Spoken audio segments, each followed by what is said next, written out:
ఆత్మతోనూ సత్యముతోనూ యథార్థముగా ఆరాధించడానికి,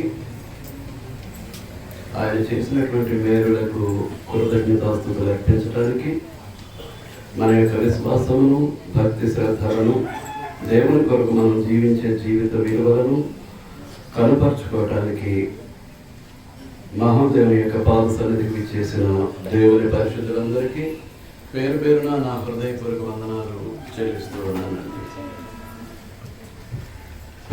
గత పాఠంలో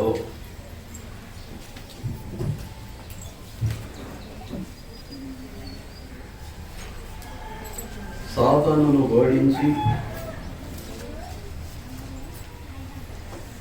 సాతానును ఏ విధంగా ఓడించాలో మనకు నేర్పించినటువంటి క్రీస్తు ప్రభు యొక్క మహాశక్తిని పొంది సాతానును ఓడించేటటువంటి విధానాన్ని గత పాఠంలో మనం నేర్చుకున్నాం. సాతానును ఓడించే వారముగా మనం లేకపోతే సాతాను చేతిలో మనమే ఓడిపోతాం అనేది వాస్తవమైనటువంటి సంగతి. వాడు మనల్ని ఓడించి గత పాఠం అంతట్లో మనం చూసినట్లుగా ధనాపేక్ష, దుర్లాభాపేక్ష, లోభత్వం అనగా ధన వ్యామోహాన్ని మనలో ప్రేరేపిస్తాడు. మత్తు పట్ల శ్రద్ధను కలిగిస్తాడు. అలాగే మనల్ని భక్తిహీనతలో ముంచేస్తాడు. తర్వాత పాపము అనేటటువంటి భ్రమ ద్వారా, పాపము వలన కలిగేటటువంటి భ్రమ ద్వారా కీడును మేలుగాను, మేలును కీడుగాను, చీకటిని వెలుగుగాను, వెలుగును చీకటిగాను, చేదును తీపిగాను, తీపిని చేదుగాను భ్రమింపజేస్తాడు. అంతేకాదు మనకంటే జ్ఞానులు లేమని, మనకంటే బుద్ధిమంతులు లేమని అతిశయింపజేస్తూ ఉంటాడు. మొత్తం మీద ఏం చేస్తాడు అని అంటే దేవునికి లోబడకుండా చేసి పాపములకు పాపము మూట కట్టుకునేటట్లుగా, పాపానికి పాపము సమకూర్చుకునేటట్లుగా మన జీవితాలను సర్వనాశనం చేస్తాడండి, నరకప్రాయంగా మార్చేస్తాడు. అటువంటి సాతానును మనం ఏం చేయాలన్నమాట అంటే ప్రభు యొక్క మహాశక్తి ద్వారా ఓడించవలసినటువంటి వారమై ఉన్నాం. మన ప్రభు అయినటువంటి యేసుక్రీస్తు సాతానును ఓడించాడు. సాతాను యొక్క ఆయుధాలు మనకు తెలుసు: నేత్ర దురాశ, శరీర దురాశ, జీవపు ధనం. అవి ఈ లోక సంబంధమైనటువంటివి, దేవుని సంబంధమైనటువంటివి కావు. మొదటి నుంచి కూడా మానవులను పాపులుగా చేయటానికి వాడు మొదటి నుంచి పాపం చేస్తున్నాడు. పాపం చేసే ప్రతివాడు అపవాది సంబంధి. కాబట్టి తన సంబంధులుగా మలుచుకోవడానికి సాతాను ఏం చేస్తూ ఉంటాడు?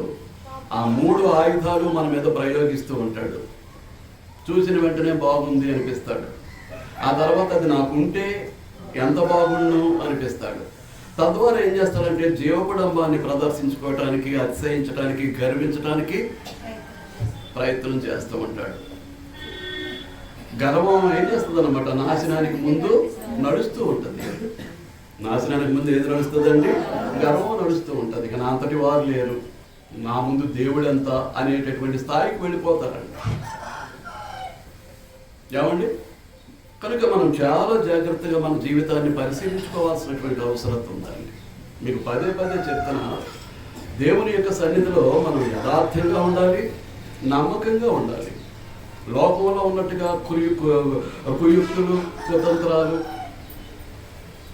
కృత్రిమాలు,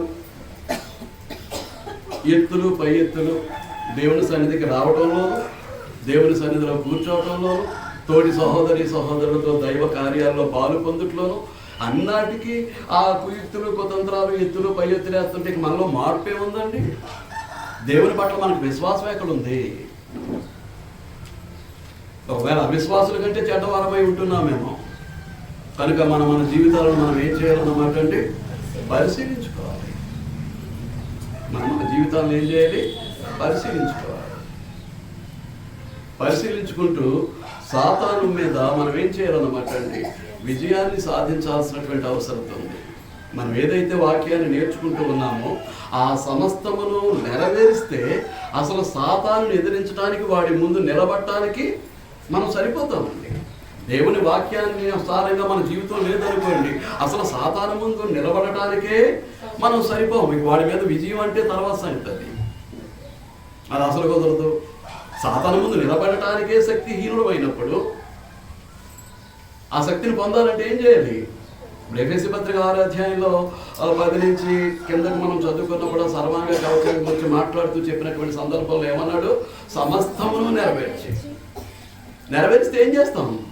కనీసం దేవుని శత్రువు, దేవుని పిల్లలమైనటువంటి మన శత్రువు అయినటువంటి సాతాను ముందు ధైర్యంగా నిలబడగలుగుతాం యుద్ధంలో. ఆ యుద్ధంలో ఏం చేస్తామండి? సాతాను ముందు ధైర్యంగా నిలబడతాం. అసలు సాతాను ముందు నిలబడటానికే ధైర్యం లేనటువంటి పరిస్థితుల్లో మన బ్రతుకులు ఉంటే ఇక వాడితో యుద్ధం ఎక్కడ? వాడిని ఓడించేది ఎక్కడ? వాడి చేతిలో మనమే ఓడిపోయి దేవుని అవమానపరిచి దేవుని నామం దూషణ పాలు చేసి సాతానికి విజయాన్ని చేకూర్చే వారంగా మనం ఉంటాం. కనుక అట్టి పరిస్థితికి మనం దిగజారకూడదండి. కనుక సర్వాంగ కవచాన్ని ఎలా ధరించుకోవాలో పోయిన పాఠంలో మనం చూసాం. కనుక ప్రభు యొక్క శక్తితోటి మనం సాతాన్ని ఎదిరించగలం తప్ప మన యొక్క శక్తితోటి సాతాన్ని ఎదిరించడం అనేటటువంటిది అది జరిగే పని కాదు. అంచేత మన బ్రతుకులు ఎలా ఉన్నాయో చూసుకుందామండి. నాకు అర్థమవుతుందా అండి? నేనే కాదు, మీరే కాదు, దేవుని వాక్యానుసారమైనటువంటి జీవితాన్ని జీవించకుండా, వాక్యం ద్వారా మనం నేర్చుకున్నటువంటి విషయాలు మన జీవితంలో నెరవేర్చబడకుండా మనం ఇష్టానుసారంగా మనం ఉండబడితే ఏదో రావడం, కూర్చోవడం, వెళ్ళటం మట్టుకే పరిమితం అయితే మనం సాతాను చేతిలో చిత్తుగా ఓడిపోతామండి. అలా దేవుని సన్నిధికి క్రమంగా హాజరవటంలోనే ఓడిపోతాం. రావు, ఒక వారం వస్తే ఒక వారం రావు, ఒక కార్యక్రమానికి వస్తే కార్యక్రమానికి రావు. ఇదంతా సాతాను ఎత్తుగడ.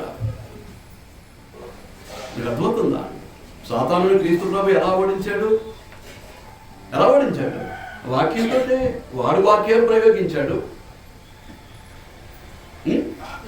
క్రీస్తు ప్రభు కూడా ఏం చేశాడు? వాక్యంతో సాతానును ఓడించాడు. ఆఖరికి సాతాను ఏమయ్యాడు? వాడు ప్రభువును విడిచిపెట్టి పారిపోయాడండి. కనుక అటువంటి శక్తి ఎక్కడుంది? దేవుని వాక్యంలో ఉంది. ఎక్కడుందండి? దేవుని వాక్యంలో ఉంది. రాళ్ళను రొట్టెలుగా చేసుకుని తిను అని అంటే ఆయన ఏమన్నాడు? మనుషుల రొట్టె వలన మాత్రము కాదు కానీ దేవుని నోట నుండి వచ్చే ప్రతి మాట వలన జీవిస్తాడని చెప్పాడు. అది ద్వితీయోపదేశకాండంలో ఉంది. మనుషుడు రొట్టె వలన బ్రతకడు, దేవుని నోట నుండి వచ్చే మాట వలనే బ్రతుకుతాడు అనేటటువంటిది ద్వితీయోపదేశకాండంలో రాయబడి ఉంది. అలాగూ సాతాను ఒక్కొక్క దురాశను ప్రభు మీద ప్రయోగిస్తూ ఉంటే దానిని వాక్యంతోటే ఎదిరించి, అది ఎలాంటిది? రెండంచులు కలిగినటువంటి ఎటువంటి వాడి అయిన ఖడ్గం కంటే వాడిగా ఉండి ఉన్నటువంటి ఖడ్గం లేదది దేవుని వాక్యం అనేటటువంటి ఆత్మ ఖడ్గం. విశ్వాసం అనే డాలుతోటి సాతాను యొక్క అగ్ని బాణాలను కాల్చుకుంటూ ఉన్నాడు. రెండవది ఆ ఆత్మ ఖడ్గం అనేటువంటి దేవుని వాక్యంతో సాతానును కొట్టాడు, సాతానును ఓడించాడు. అదే సూత్రం సాతాన్ని ఓడించాలంటే ఎంత వాక్యాన్ని నేర్చుకుంటామో, ఎంత వాక్యం చేత మన హృదయాన్ని నింపుకుంటామో, ఎంతగా మన మనసులో ఉంచుకుంటామో, మన హృదయాలు అనేటువంటి పలకల మీద దేవుని మాటలు రాసుకుంటామో అంతగా సాతానును ఎదిరించడానికి, ఓడించడానికి శక్తివంతం అవుతాం. నేర్చుకునే వాక్యం పట్ల నిర్లక్ష్యంగా ఉన్నటువంటి వారు ఎట్టి పరిస్థితుల్లోనూ సాతానుతో పోరాటానికి కూడా ఆయన ముందు నిలవబడలేరండి. యుద్ధం చేయటం మన తర్వాత నిలవబడలేరు. అంచేత మన జీవితాలను వాక్యం అనే అర్థంలో జాగ్రత్తగా చూసుకుందాం.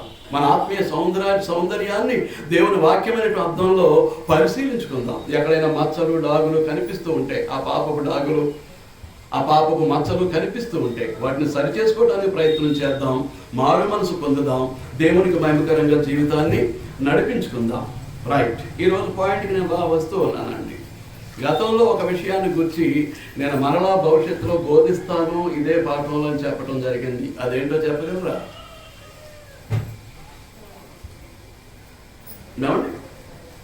చెప్పలేరే?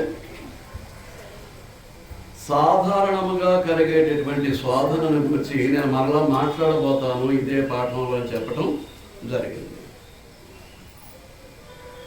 విద్యావంతులు దేవుని వాక్యాన్ని నేర్చుకుంటున్నటువంటి వారు చెప్పబడినటువంటి విషయాలను మర్చిపోవటం అనేటటువంటిది సాతాను యొక్క పని. మరపింప చేస్తాడు, వాడు మర్చిపోయేటట్టుగా చేస్తాడు. కనుక జ్ఞాపకం పెట్టుకోండి. రైట్.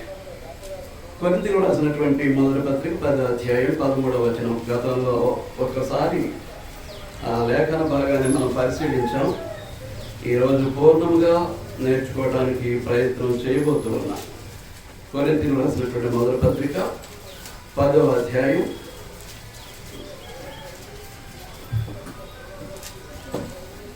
13వ వచనం. సాధారణముగా మనుష్యులకు కలుగు శోధన తప్ప మరి ఏదియూ మీకు సంభవింపలేదు. దేవుడు నమ్మదగిన వాడు, మీరు సహింపగలిగినంత కంటే ఎక్కువగా ఆయన మిమ్మును శోధింపబడనీయడు. అంతేకాదు, సహింపగలుగుటకు ఆయన శోధనతో కూడా తప్పించుకున్న మార్గమును కలుగుతాయి. ఈ నిరీక్షణ ఎంతమందికి ఉందండి? దేవుని మీదే ఆనుకుని కలిగేటటువంటి శోధనలను, సమస్యలను, శ్రమలను ఎదుర్కొనేటటువంటి నిరీక్షణ మనలో ఎంతమందికి ఉంది? ఒక్కసారి ఆలోచన చేయండి. ఒక్కసారి ఆలోచన చేయండి. శోధన ఉన్నది అని అంటే ఎవరున్నారు? శోధకుడు ఉన్నాడు. ఆ శోధకుడు ఎవరు అని అంటే అపవాది, అనగా సాతాను. దేవుడు ఎప్పుడు కూడా కీడు విషయమై శోధింపబడనేరడు. ఆయన ఎవరిని శోధింపడు. ఎవడైనను శోధింపబడినప్పుడు నేను దేవుని చేత శోధింపబడుచున్నాను అని అనుకోడు. ఎందుకు చెప్తున్నానంటే దానిపైన చెప్పేశాడు 13వ వచనం మధ్యలో. దేవుడు ఎవరట? నమ్మదగిన వాడు. దేవుడు ఎవరండి? నమ్మదగిన వాడు. చూడండి, హెబ్రీయులకు రాసిన పత్రిక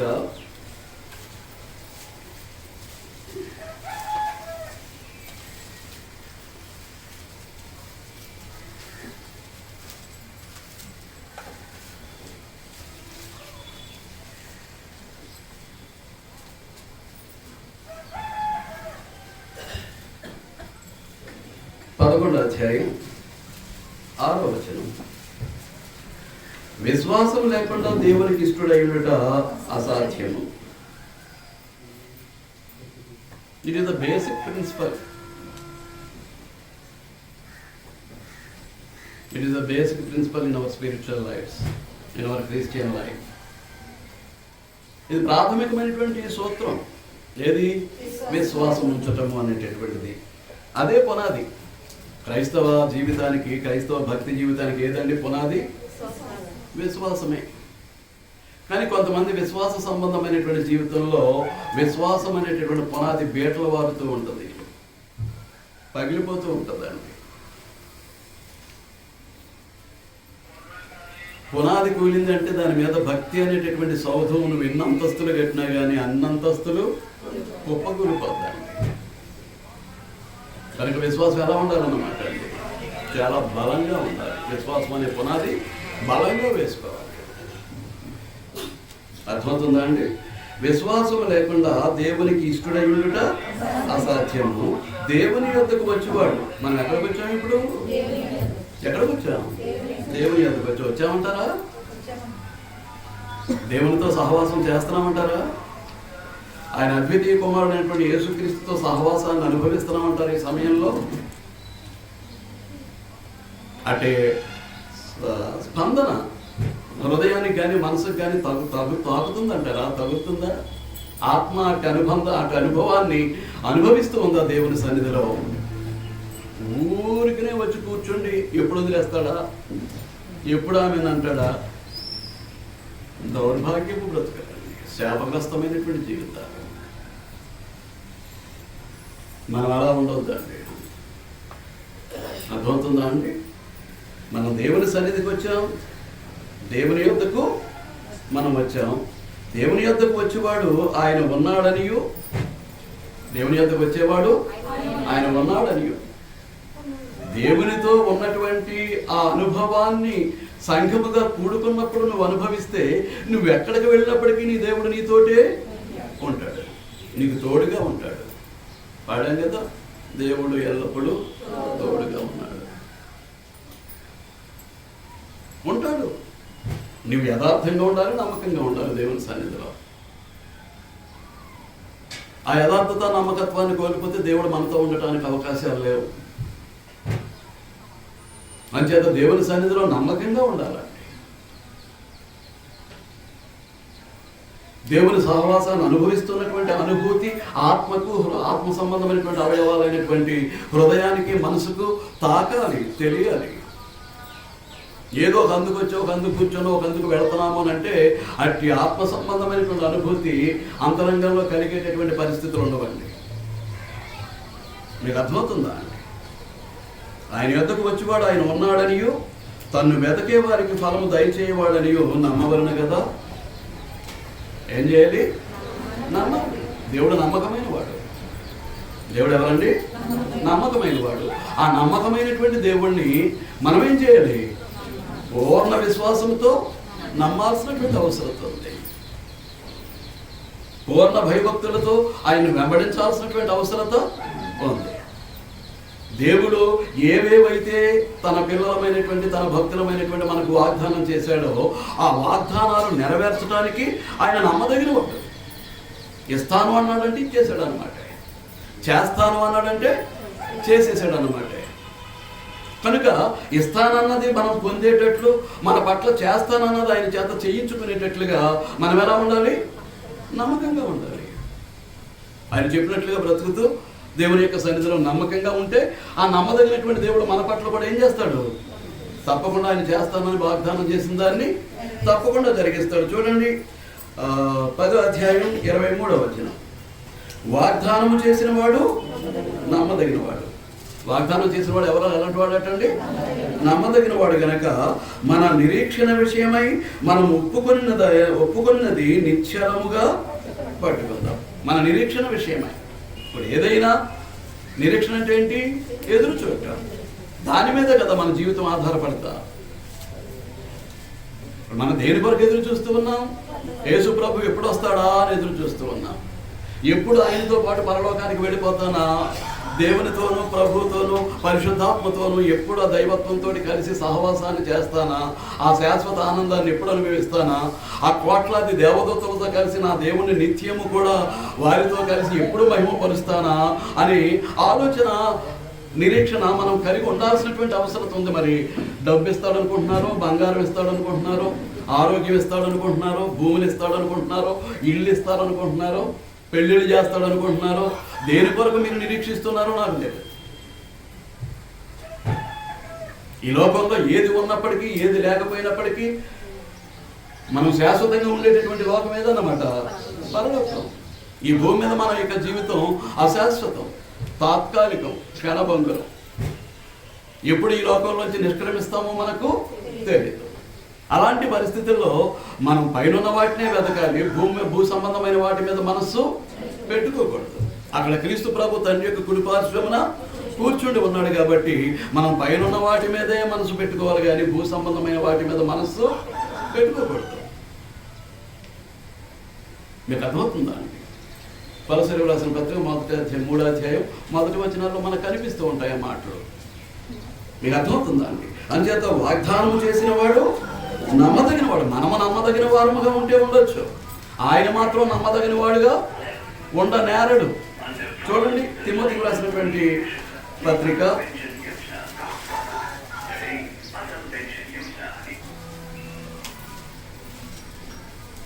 2వ పత్రిక 2వ అధ్యాయం 13వ వచనం. మనము నమ్మదగని వారమైనను, మనం ఎలాంటి వారం అంటే నమ్మదగని వారము, దగిన వారం కాదు. ఎంత మోసం చేస్తున్నామండి దేవుణ్ణి మన అనుదిన జీవితంలో. దేవునికి ఎంత అన్యాయం చేస్తున్నాం, ఎంత ద్రోహం చేస్తున్నాం. అంచేతే మాట్లాడుతున్నాడు పౌలు పరిశుద్ధాత్మ పూర్ణుడై. మనము నమ్మదగని వారమైనను ఆయన నమ్మదగిన వాడుగా ఉండు. ఆయన తన స్వభావమునకు విరోధంగా ఏదియో చేయలేడు. అది దేవుని యొక్క లక్షణం. మనం నమ్మదగని వారముగా ఉన్నప్పటికీ దేవుడు ఎలా ఉంటాడు? నమ్మదగిన వాడుగా ఉంటాడు. కనుక వాగ్దానం చేసిన వాడు నమ్మదగిన. కనుక మనమందరం కూడా ఏం చేయొచ్చు? దేవుని నమ్ముకోవచ్చు, నమ్ముకోవాలి కూడా.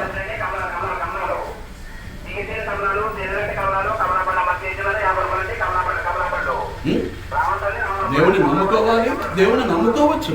మనకంటే నమ్మదగిన వాడు ఆయన. ఎవరు? దేవుడు. అంచేత కొరింథీ పత్రిక నుండి ఆయన ఎవరంటారు? పౌలు కొరింథీ పట్టణంలో క్రీస్తు సంఘానికి ఉత్తరం రాస్తే ఏమంటాడు? దేవుడు ఎలాంటి వాడట? నమ్మదగిన వాడు. మరి నమ్మదగినటువంటి దేవుని యొక్క పిల్లలమైనటువంటి మనము నమ్మదగిన వారముగా ఉన్నామా, నమ్మదగని వారముగా ఉన్నామా అనేటటువంటిది మనల్ని మనమే పరిశీలించుకోవాల్సినటువంటి అవసరత ఉందండి. ఇప్పుడు గత పాఠంలో నేను మాట్లాడుతూ ఇదే వచనాన్ని వివరిస్తూ మీకు ముందు ఒక సమస్యను పెట్టాను. అదేంటది? మీకు ముందే చెప్పాను, దేవుడు కీడు విషయమై శోధింపబడినారు. ఆయన ఎవరిని శోధింపడు. కనుక ఎవడైనాను శోధింపబడినప్పుడు నేను దేవుని చేత శోధింపబడుతున్నానని అనబడదు. మరి ఎలా శోధింపబడతాడు? ప్రతివాడు తన స్వకీయమైన దురాశ చేత ఏడ్వబడి మరును కొల్పబడిన వాడై శోధింపబడను. దురాశ గర్భము ధరించి పాపమును కనగా పాపము పరిపక్వమై మరణమును అది విధానం, మరణమును కనును అది విధానం. కనుక దేవుడు శోధించడు ఎవరిని. అటువంటిప్పుడు ఇక్కడ ఏంటి అని అంటే మనం చదువుతూ ఉండగా ఆయన శోధిస్తూ ఉన్నట్టుగా మనకు కనిపిస్తూ ఉంటుందండి. మీకు మా సమస్య ముందు చెప్పాను, మీకు జ్ఞాపకాలు ఉండవు. ఎందుకు చేస్తున్నానంటే ఇక్కడి నుంచి అక్కడికి వెళ్ళారంటే మునిగిపోయారు అన్నమాట. లోకంలో మునిగిపోయారు అన్నమాట. ఇక్కడ దేవుని సంగతులు జ్ఞాపకాలు ఉండే పరిస్థితులు లేవు. అలాంటిది భక్తి జీవితం కాదు. ఆ విశ్వాసము, భక్తి అనేది వాక్యానుసారంగా వాక్యం మీద ఆధారపడి ఉన్నప్పుడు విన్న వాక్యాన్ని మర్చిపోయేటటువంటి వారు, బోధించబడినటువంటి పాఠాలను విడిచిపెట్టేసేటటువంటి వారు విశ్వాసాన్ని ఎలా కొనసాగించుకుంటారండి? ఆ భక్తిని ఎలా కొనసాగించుకుంటారు? దేవునికి ప్రియమైనటువంటి పిల్లలుగా ఎలా ఉంటారు? దేవుని నుంచి ఆశీర్వాదాలు, దీవెనలు ఎలా పొందుతారు? అవకాశాలు లేవండి, అవకాశాలు లేవు. అంచేత చూడండి, దేవుడు నమ్మదగిన వాడు, మీరు సహింపగలిగినంత కంటే ఎక్కువగా ఆయన మిమ్మల్ని శోధింపబడనీయడు. అంటే దేవుడు శోధిస్తున్నట్టుగా కనిపిస్తుందా? కనిపిస్తుందా లేదా అండి? దేవుడు శోధింపబడనీయడు అంటే ఆయన శోధిస్తున్నట్టుగా కనిపిస్తుందా లేదా? కనిపిస్తుంది. ఇంకా కొనసాగిస్తే అంతేకాదు, సహింపగలుగుటకు ఆయన శోధనతో కూడా తప్పించుకుని మార్గమును కలుగజేయను. సహింపగలుగుటకు ఆయన శోధనతో కూడా అంటే దేవుడే శోధిస్తూ ఉన్నాడా? దేవుడే శోధిస్తూ ఉన్నాడా? అనుమానం కలుగుతుందంటారా లేదంటారా? మరి దేవుడు శోధింపడు. ఎవడైనా శోధింపబడినప్పుడు నేను దేవుని చేత శోధింపబడుతున్నాను అనకూడదు అంటాడు. మరి ఈ మాటలకు అర్థం ఏంటి? ఈ మాటలకు అర్థం ఏంటి? ఏమండి, ఈ మాటలకు అర్థం ఏంటి?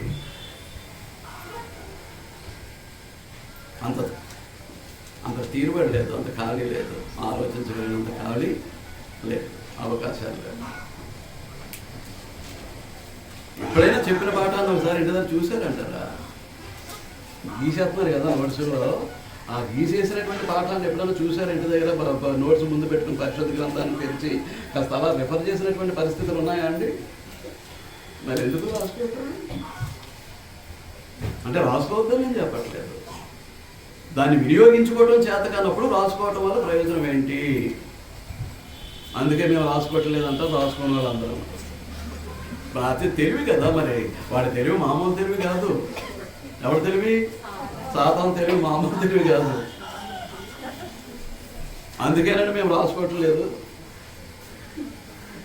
మా మేధావులండి అలా తయారు చేసేస్తాడు. ఎవరు? సాధారణ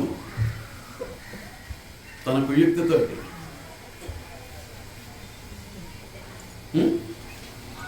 సమస్త జ్ఞానమును తన యందే గుప్తపరుచుకున్నటువంటి, అంటే బుద్ధి జ్ఞానములు సర్వసంపదలు ఆయన యందే గుప్తపరుచుకున్నటువంటి క్రీస్తు యొక్క సరళత నుండి ఏం చేస్తూ ఉంటాడు?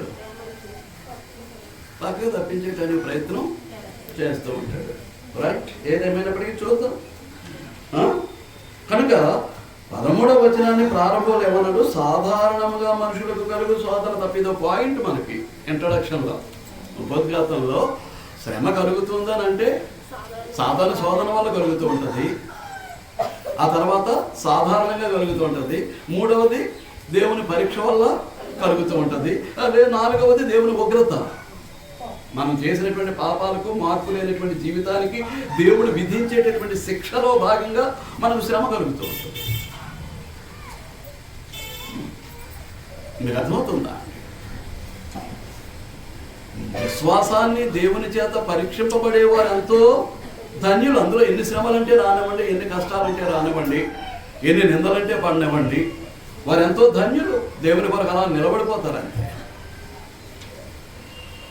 మీకు అర్థమవుతుందా? కనుక లోకంలో ఉన్నటువంటి ప్రతి మానవునికి,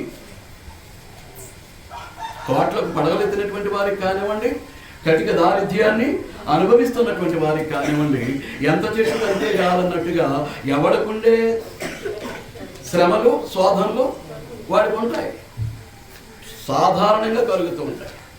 మీకు అర్థమవుతుందా? ఇప్పుడు సాధారణంగా కలిగేటటువంటి శోధనలను అవి దేవుడు కలిగించేవి కాదు, లోక విధానంలో కలుగుతూనే ఉంటాయి. మీకు అర్థమవుతుందా? అంటే మన ఆదాయం తగ్గితే కొన్ని ఆర్థిక ఇబ్బందులు కలగవచ్చు, లేకపోతే ఏదైనా పిల్లల భవిష్యత్తుకి కానీ లేకపోయినట్లయితే ఏమైనా అనారోగ్య పరిస్థితులు సంభవిస్తే వాటి కొరకు ధనాన్ని వెచ్చించుట్లో మనకు ఆర్థిక పరిస్థితులు మారచ్చు, కాస్త తనకు దిగజారవచ్చు. అర్థమవుతుందా అండి? అలాగే అనారోగ్యాలు, వాటి ద్వారా కూడా కొంత శోధన కలగవచ్చు.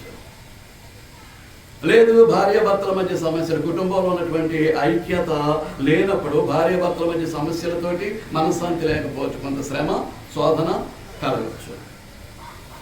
అలాగే పిల్లలు చెప్పిన మాట వింటలేదు అని అంటే తల్లిదండ్రులకు వ్యధ, ఆ కుటుంబంలో శాంతి సమాధానాలు ఉండవు. అలాగే అన్నదమ్ములు అక్క చెల్లెళ్ళ మధ్య సమాధానం లేదు అని అంటే అది ఎంత కుటుంబంలో జరిగేటటువంటిది. అలాగే కొంతమంది పరిస్థితుల్లో ఇరుగు పొరుగు వారితో నిత్యము గొడవలు జరుగుతూ ఉంటాయి, వారికి మనకి పడదు. ఎదురుగా ఉన్నవారు, వెనక ఉన్నవారు, ఈ పక్కన ఉన్నవారు, ఈ పక్కన ఉన్నవారు, అటువంటి వారితో మనకు పొసగనటువంటి పరిస్థితులు ఏర్పడుతూ ఉంటాయి. అలాంటి పరిస్థితుల్లో కూడా మనల్ని ఏం జరుగుతుంటుంది అనమాట, శోధనలు శ్రమలు వెంటాడుతూ ఉంటాయి. ఇవన్నీ సాధారణ కారణాలు. సాధారణంగా సంభవించేటటువంటి శోధన శ్రమ అనేటటువంటిది ఆయా కారణాల ద్వారా ఆ విధంగా జరుగుతూ ఉంటాయి. కనుక ఇవి దేవుడు శోధించేవి కాదు, దేవుడు శోధించేవి కాదు. అలాగని సాతాను శోధిస్తున్నాడు అని అంటే సాతాను శోధించడు. సహజంగా మానవ జీవనంలో కొన్ని శ్రమలు, కొన్ని ఇబ్బందులు, కొన్ని కష్టాలు, కొన్ని నష్టాలు, కొన్ని శోధనలు మనం అనుభవించాల్సినటువంటి పరిస్థితులు ఉంటాయి. అటువంటి పరిస్థితులను ఏం చేస్తూ ఉంటాడు అని అంటే దేవుడు వాటి నుంచి తప్పించేయగలడు. ఏమంటాడు లాస్ట్లో? ఆయన శోధనతో కూడా తప్పించుకున్న మార్గమును కలుగులేదు. కానీ తప్పించడు, వెంటనే మాత్రం తప్పించడు.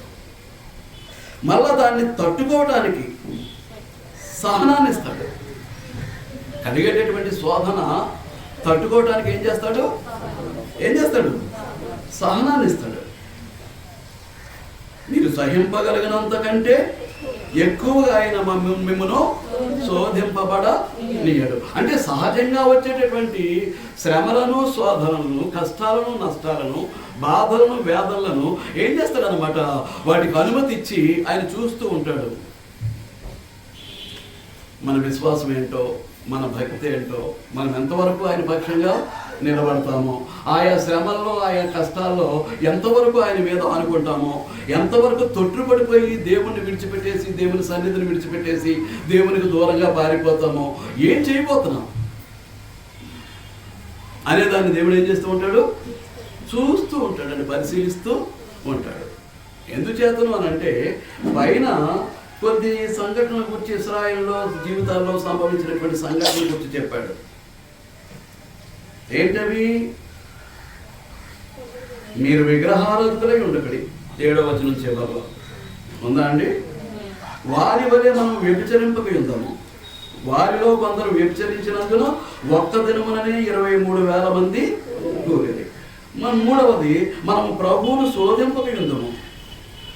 వారిలో కొందరు ప్రభువును శోధించి సర్పము వలన నశించేది. మీరు సనగకుడి, వారిలో కొందరు సనిగి సంహారకుని చేత నశించింది. 4 రకాలు చెప్పాడు. అంటే వారు అవిధేయతను బట్టి వారు ఆ విధమైనటువంటి శోధన శ్రమలు ఇశ్రాయేలీలు భరించారు.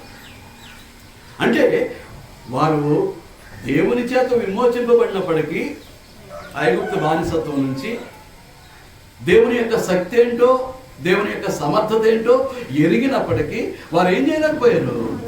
నిలవలేకపోయారు. విశ్వాసంలో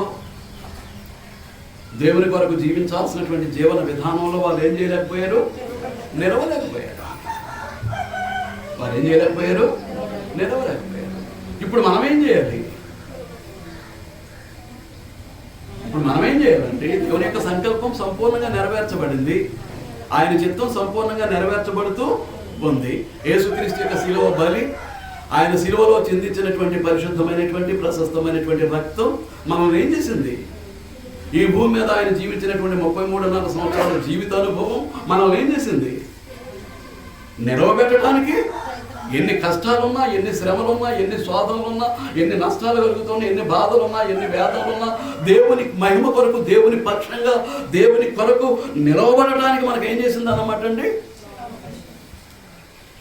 బలపరిచింది, ధైర్యాన్ని ఇచ్చింది. అంచేతనే 12వ వచనంలో అంటున్నాడు, తాను నిలుచున్నానని తలంచుకున్నవాడు పడకుండానట్లు జాగ్రత్తగా చూచుకునేవాడు. యేసుక్రీస్తు యొక్క రక్తంలో నా పాపాలు ఎప్పుడైతే కడిగేసుకున్నానో, వాక్యానుసారమైనటువంటి జీవితాన్ని జీవిస్తూ ఎప్పుడైతే నీతిమంతుడిగా పరిశుద్ధుడిగా మార్చబడ్డానో, దేవుని కొరకు, దేవుని పక్షంగా క్రీస్తునందు నేనేమయ్యాను? నిలబడ్డాను అనుకునేటటువంటి నేను ఏం చేయకూడదు? పడిపోకూడదు. నాలో విశ్వాసం ఉన్నా, భక్తి ఉన్నా, దేవుని కొరకు కరెక్ట్గా దేవుడు చెప్పినట్లుగా జీవిస్తూ ఉన్నా, దేవుని ఎదుట నీతిమంతులుగా ఉన్నా, పరిశుద్ధులుగా ఉన్నా, ఇదంతా దేని ద్వారా అన్నమాట? దేవుని యొక్క కృపను బట్టి. దేవుని యొక్క కృపను బట్టి. ఇప్పుడు యోహాను సువార్త 1వ అధ్యాయంలో మనం చూస్తాం. మీరు చాలా జాగ్రత్తగా ఆలోచించాలండి, హరికథా కాలక్షేపం కాదు. యోహాను సువార్త 1వ అధ్యాయం. మనం కాలక్షేపానికి దేవుని సన్నిధికి రాలేదు. 18వ వచనం, క్షమించండి, 17వ వచనం. ధర్మశాస్త్రము మోషే ద్వారా అనుగ్రహింపబడెను, కృపయు సత్యమును యేసుక్రీస్తు ద్వారా కలిగెను. ధర్మశాస్త్రం మోషే ద్వారా అనుగ్రహించబడింది, కృపయు సత్యమును ఎవరి ద్వారా కలిగింది? ఎవరి ద్వారా కలిగిందండి? యేసుక్రీస్తు ద్వారా కలిగింది. చూడండి, ఇప్పుడు ఎఫెసీ పత్రిక రండి, 2వ అధ్యాయం.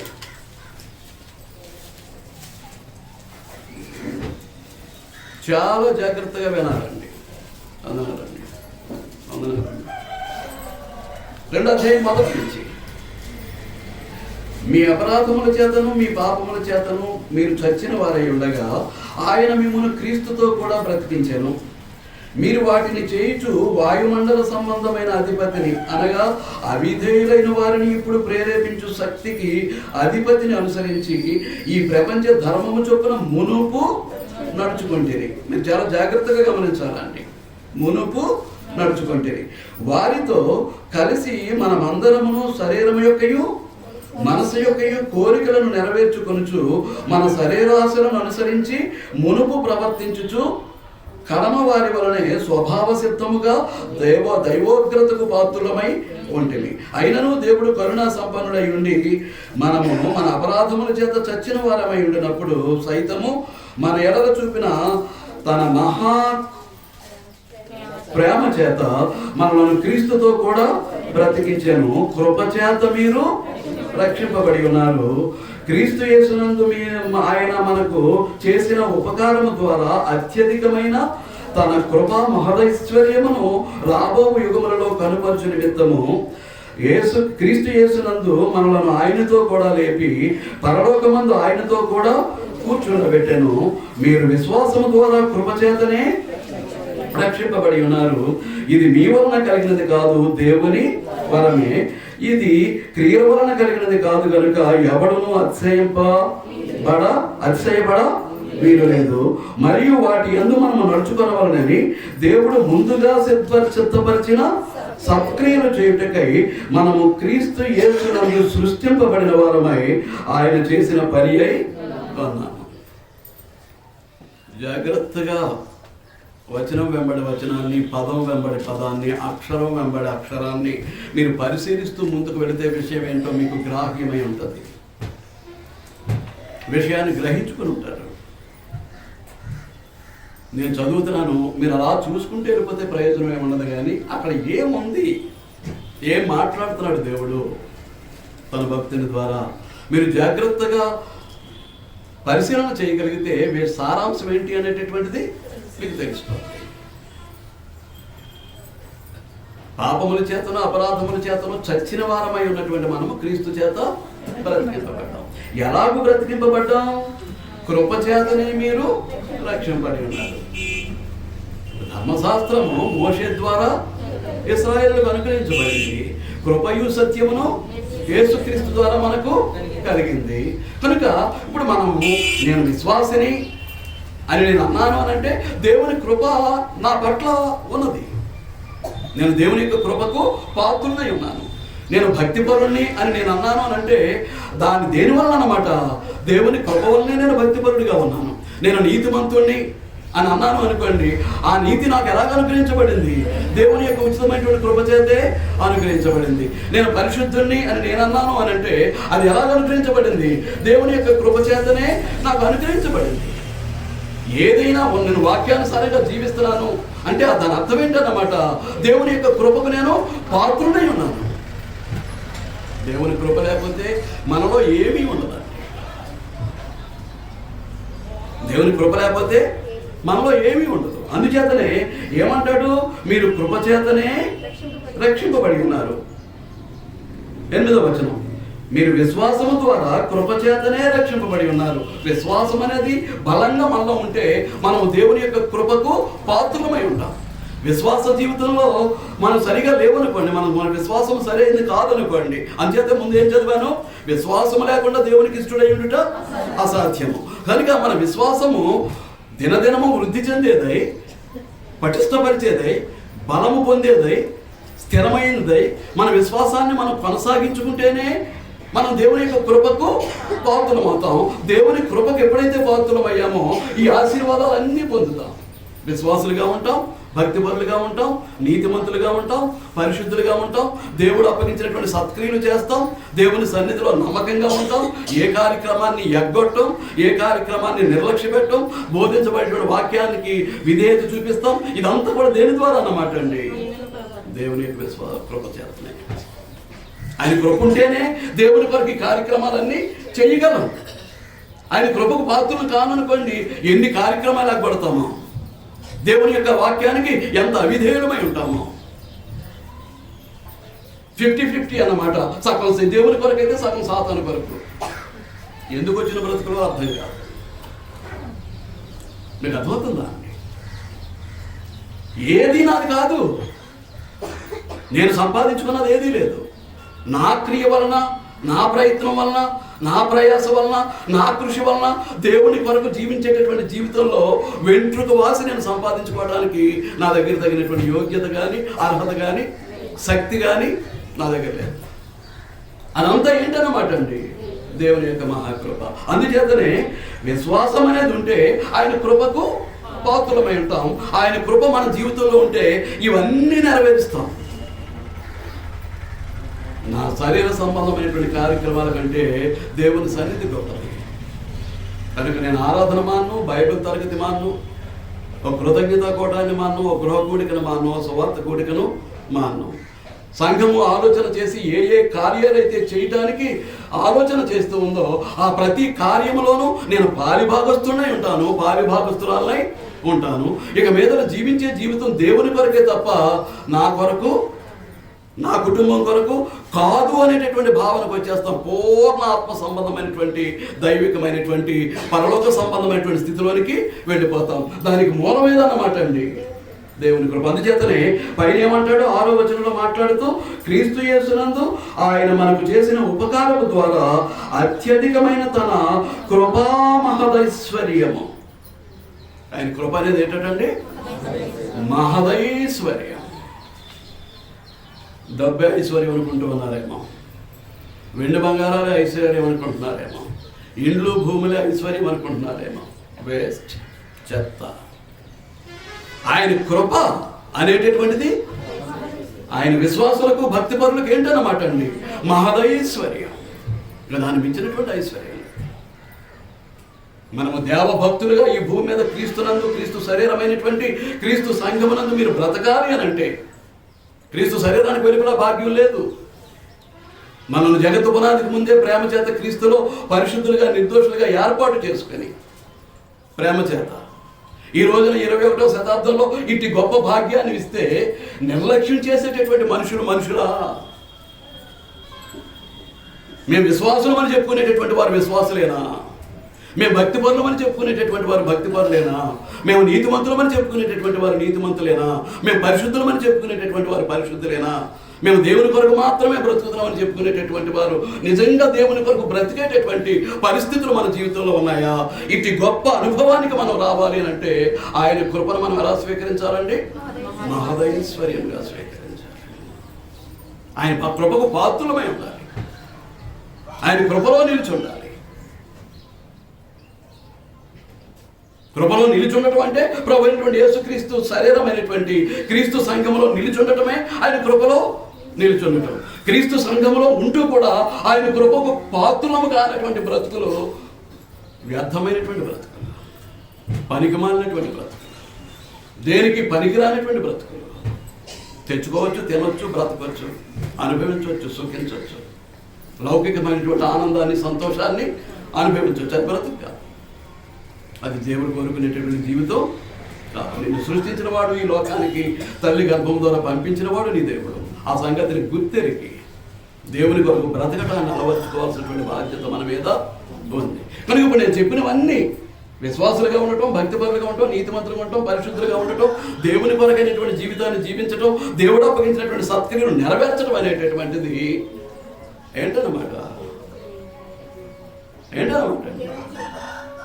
ఆయన కృప కొరకు బ్రతకటం. అదంతా కూడా ఆయన ఉచితంగా అనుగ్రహించినటువంటిది. నా ప్రయత్నం, నీ ప్రయత్నం కాదు. మన ప్రయత్నం వల్ల వీటిని సాధించేటటువంటి అవకాశం, నేను విశ్వాసిగా ఉండాలని నీ తరం కాదు విశ్వాసిగా బ్రతకటం అనేటటువంటి. నేను భక్తిపరుడుగా ఉండాలని నీ తరం కాదు అనుకుంటావు, నీ వల్ల కాదు. ఏ సహోదరుడైనా సరే, ఏ సహోదరి అయినా సరే, నేను నీతిమంతురాలుగా ఉండాలి అనుకుంటాం, నీ వల్ల జరగదు. నేను పరిశుద్ధులుగా ఉండాలి అనుకుంటాం, పరిశుద్ధురాలుగా ఉండాలి అనుకుంటాం, నీ వల్ల జరగదు. ఆయన కృప మహదైశ్వర్యాన్ని పొంది ఆయన కృపకు పాత్రులమైతేనే అటువంటి జీవన విధానాన్ని దేవుని ద్వారా మనము పొందగలుగుతాం. అందుచేతనే చూడండి, రోమీయులకు రాసిన పత్రిక 3వ అధ్యాయం.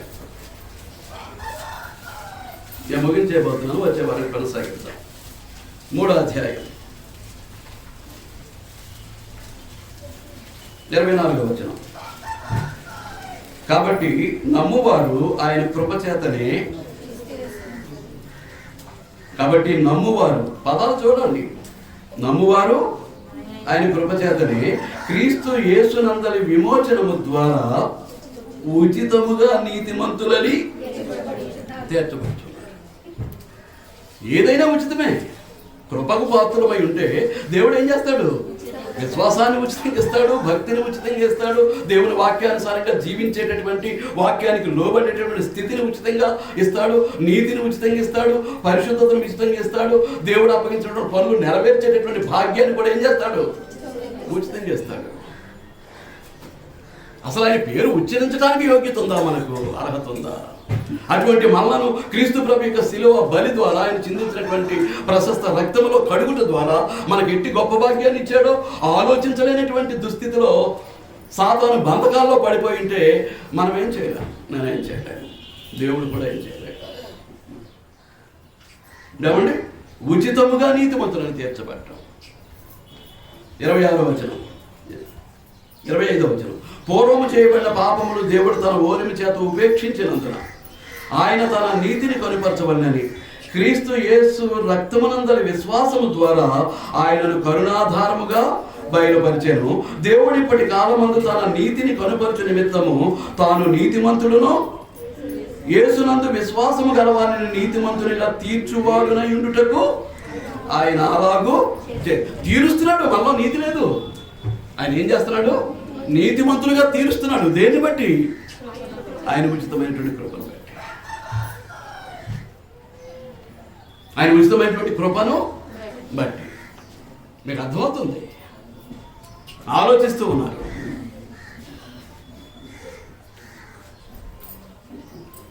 నేను విశ్వాసని నువ్వు అనుకున్నావంటే అది కృప ద్వారా నిన్ను దేవుడు ఆ విధంగా మలుచుకున్నాడు.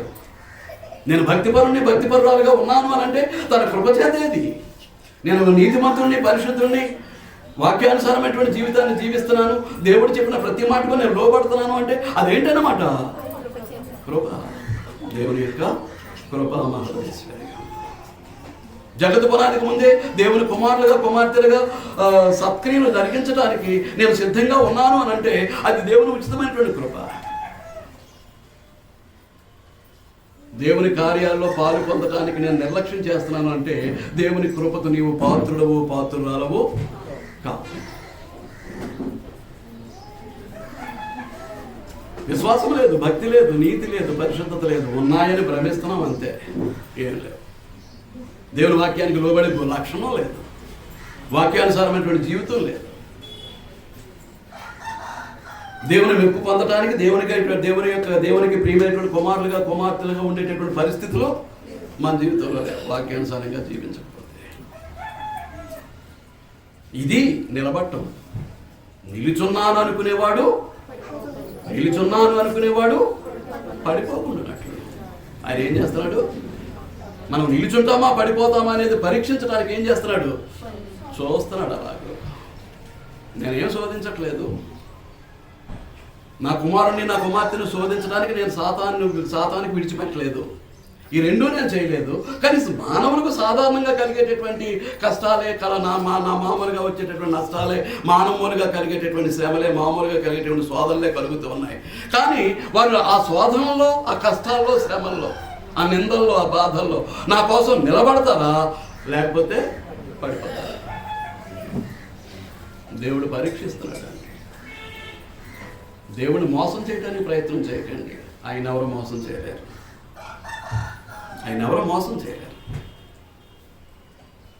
ఆయన సన్నిధిలో యథార్థంగా ఉందో, నమ్మకంగా ఉందో? యథార్థాన్ని, నమ్మకత్వాన్ని కోల్పోయి దేవుని పిల్లలమని చెప్పుకోవటం వల్ల ప్రయోజనం ఉండదు. మీకు అర్థమవుతుందా? ఆయన తీరుస్తున్నాడు. విశ్వాసగా తీరుస్తున్నాడు, భక్తిపరుడిగా తీరుస్తున్నాడు, నీతిమంతుడిగా తీరుస్తున్నాడు, పరిశుద్ధుడిగా తీరుస్తున్నాడు, దేవునికి ప్రియమైన కుమారుడిగా కుమార్తెగా ఆయన తీరుస్తున్నాడు, మలుస్తున్నాడు. ఆయన మాటకు లోబడేవారుగా ఆయన చేస్తున్నాడు.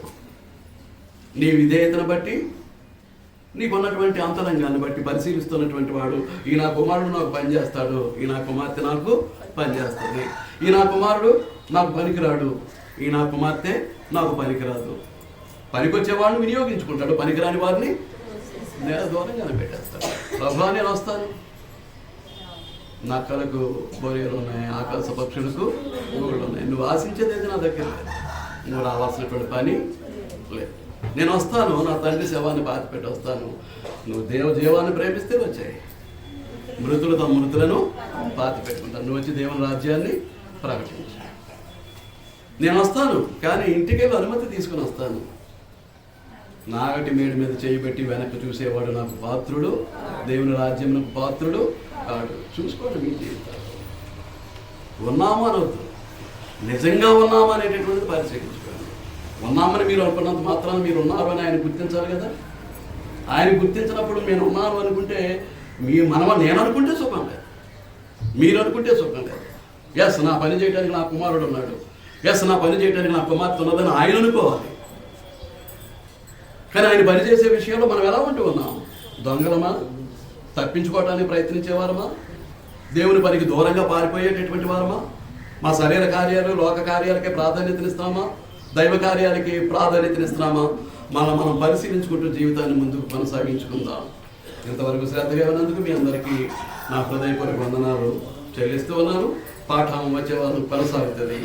అందరికీ వందనాలు.